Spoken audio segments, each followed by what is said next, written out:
inteira, ela é só um trecho.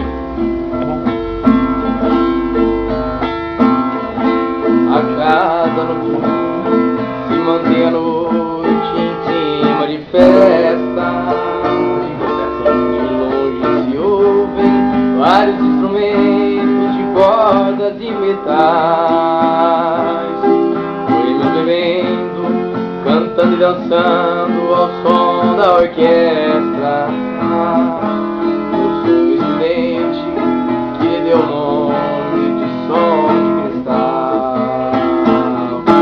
A casa noturna, boate falada, lugar de uma fama, de portas abertas durante a noite, entra quem quiser.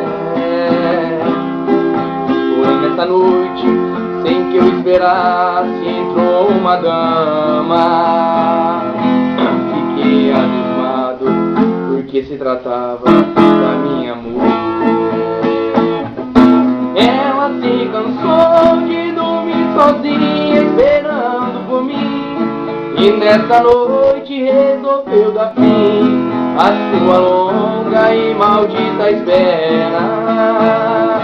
Ela não quis mais levar a vida de mulher honrada, se na verdade não adiantou nada ser mulher direita conforme ela era. Ela decidiu abandonar o papel de esposa para viver entre as mariposas que faziam ponto naquele local.